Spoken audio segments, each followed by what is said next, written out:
from me, but many of you who do know me know that I have always had a deep love of cosmology and astronomy and astrophysics. And even in a life before I knew Jesus, I fantasized about becoming a theoretical astrophysicist.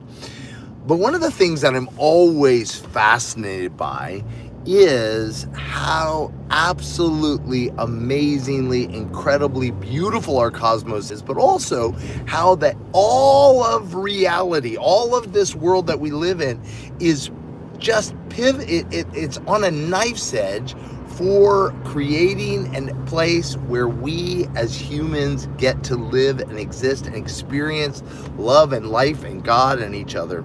And so one of the things today that I just kind of discovered and went down a rabbit hole is there's this thing called the local hot bubble. So about 8 to 15 million years ago, a series of 15 stars in a very narrow area went supernova.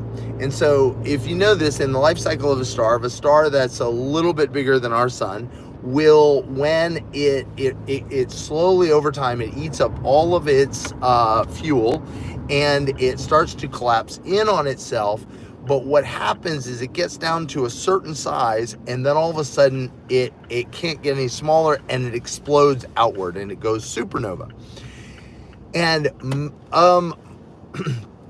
many different metals and elements can be created in the life cycle of a star, up to iron, but things above iron, above 26 on the periodic table, can only really be created in supernovas. And so things like gold and so many of the things that you and I need in our bodies, we absolutely have to have for life, and they're only created in those stars. So what happens is these 15 stars go into supernova. Now the problem is, if you are close to a supernova when it happens, you're gone. You're gone. The blast is insane. And these 15 stars, they created this bubble of gas, exploding gas, shooting out, moving at, I think right now at the speed of 6 kilometers a second. It's kind of slowed down, all right? It was going much faster. And that the edge of that in there, inside of this cosmic bubble, is the temperature is 1 million degrees is the temperature of the plasma. Now, the plasma is a form of matter where everything is highly ionized, and that might sound like crazy. So this, inside this bubble, it's 1 million degrees. Well, it is, except that inside that bubble, there is almost nothing. It's actually as empty as the normal vacuum of space is. This, inside this bubble, it is 100 times less dense.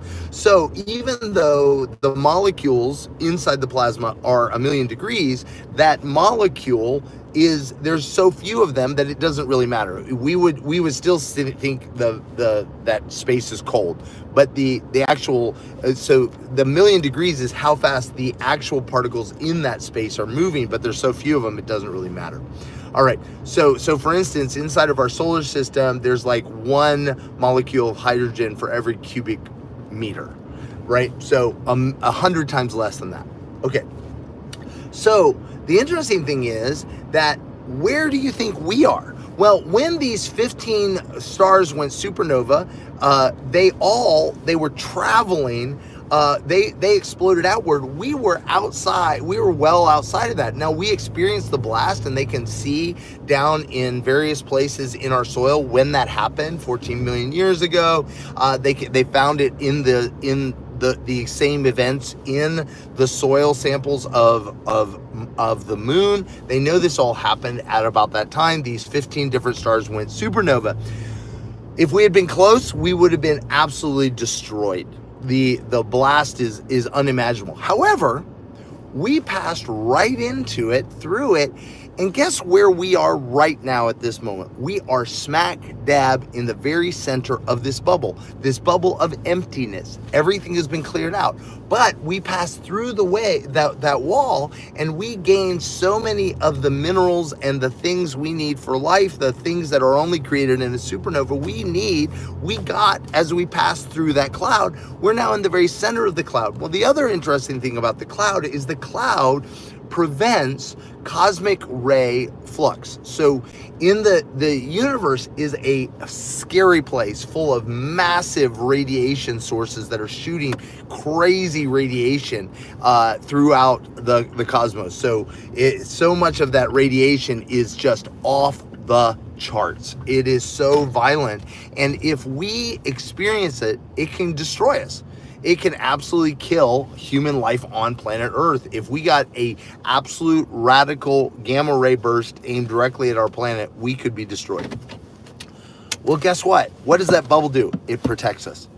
Why am I saying all this? Isn't it fascinating? I'm always paying attention to these things where there is a very specific thing happening, and everything about it is making life on planet Earth not just probable, not just likely, but the point. It makes it an amazing place. And I would just submit, if you look around throughout, and this is one of the reasons why most astrophysicists and cosmologists start out as atheists and end up being theists, even if they don't get to the point where they believe in Jesus Christ. I mean, a great one is Stephen Hawking.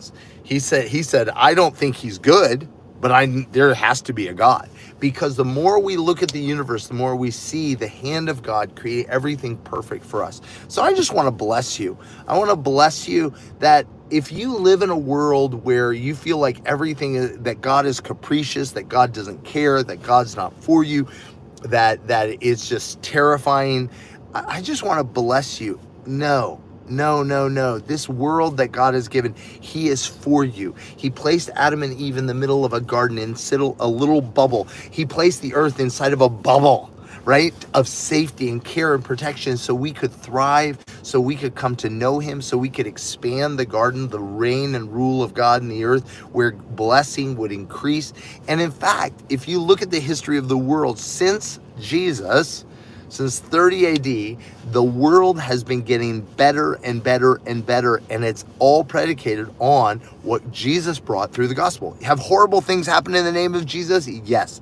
But has infant mortality dropped massively? Has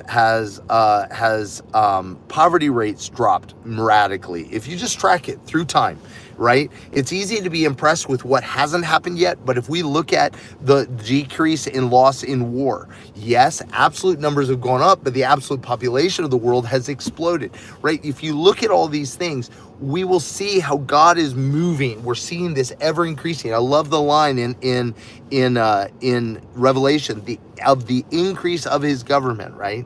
Oh, actually, in Isaiah, there will be no end. And the way Daniel described it in the vision of the rock that takes out the corrupt governments of this world and expands to fill the whole earth. This is our grace. This is our God. And so I just want to challenge you. If you're in a place where you're impressed by darkness, you're impressed by war in Ukraine, impressed by the horrors of what's happening in Gaza, you're impressed by poverty, you're impressed by destruction, you're impressed by various political agendas that destroy children.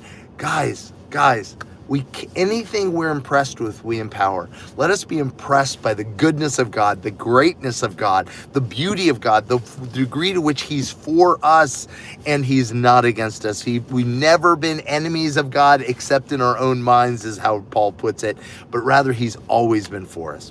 Love you guys. Hopefully that's helpful.